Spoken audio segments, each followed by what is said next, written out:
भिडिअखौ स्टार्ट खालामनायनि सिगां गासैबो बर' रायजो राजानो आं क्षमा बिग्रोदों।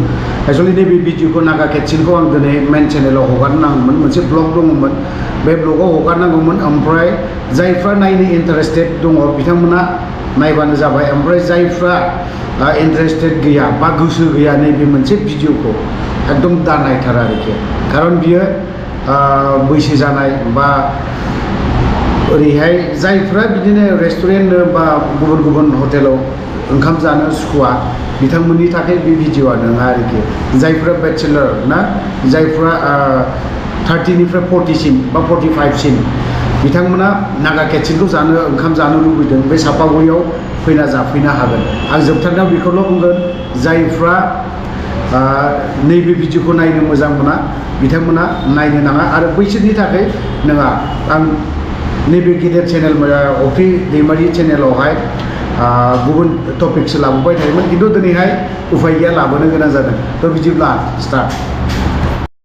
नागा केटसिनाव एसे हाबैनि बावहाय दिनैहाय आर'नाइ हटेल, बिनि सिंजों हाबलांनांगौ दे। नागा केटसिनावहाय दिनैहाय एसे हाबनायनि एसे सुरु खालामजेनदों। आंनि खिबुल' नङा, मा दं सापागुरि अट' स्टेन्ड, नै बावहाय जाहैबाय फार्स्टआव मोनगोन गेटआव गांजेमा हटेल लज, ओमफ्राय दा स्टेप सेकेन्ड स्टेप। आखुनि लांनो फैदोंमोन आं नागा केटसिनावहाय। दाखालिनिया मा होननानै बुङो, बे मोनसे जिनिस लांनो फैदोंमोन आङो, आखुनि दङ होननायखाय। ओमफ्राय दा आखुनिया गैया, सफैयाखै। सफैयोब्ला ओमफ्राय आं लांगोन आरोखि। दा ओमफ्राय बे आखुनि एसे दं, बेखौनो जालांगोन। नोंसोरो फैदे नागा केटसिनाव, नै बावहाय ओरैबायदि मोजां माबा दंखायो ड्रेस गाननाय, बा नुबानो माने स' रमान्टिक ना, बेबो जा मोजां मोजांखा। ओमफ्राय बावहाय मोनलाजोबगोन, नोंसोर अर्डार होनो हागोन। नैबे जामबुं नाम्बाराव सापागुरि एरिया रलिं मिल, बावहाय गासिखौबो मोनजोबगोन। ओमफ्राय गासिबो आइटेम, जाय बुस्थुखौ बर'आ संनो रोङा बावहाय नागा केटसिनाव गोरों, नागा स्टाइल ना।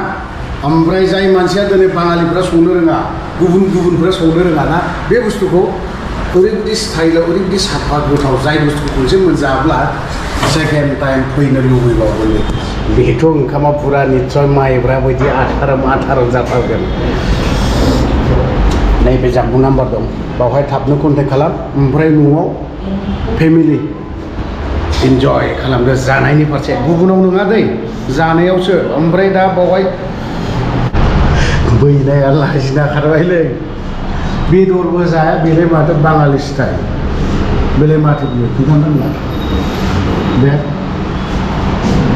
बेखौथ' बेथ' बारदों, बेखौ आं गोरों, बेखौबो गोरोंखा, बेखौबो हाबखांजोबो दे मदा।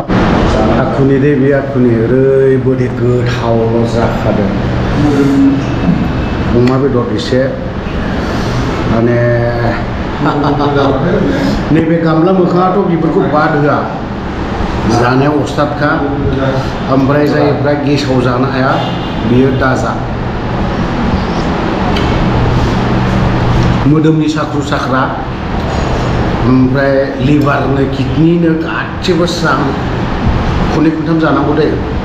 जायहा लिभार किडनि देम, जौ लोंनानै बुजुबनाय, बानलुआ गोरा होनानै जानांगौ, बिनि लिभार देम किडनि देम स्रां ओंखारजोबगोन आरोखि नैबे मेडिसिनजों। स्पेसियेल जेरैबायदि बर'नियाव अनला ओंख्रिया स्पेसियेल मेडिसिन, नाफामा स्पेसियेल मेडिसिन, नागाफोरनि थाखाय बे आखुनिया पुरा मेडिसिन बिसोरनि थाखाय। जाग्रोनि बांद्राय रायलायबाय थानो हाया। बेबो माजोंबाव अमा बेदर, आयु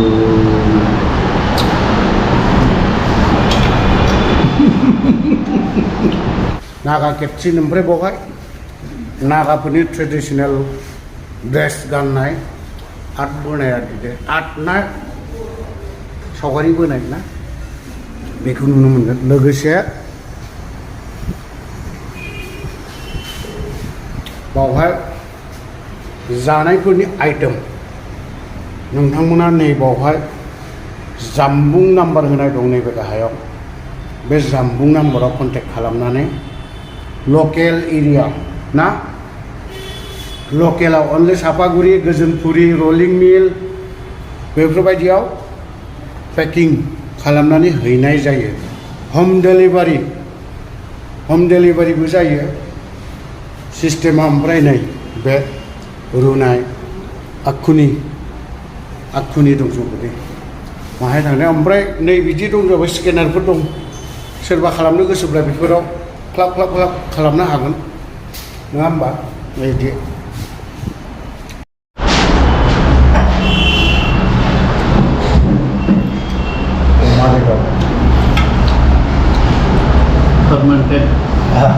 Fermented bamboo shoot. Asal saya bawa जाफैना खनबेसे जाफैखो नोंसोर आं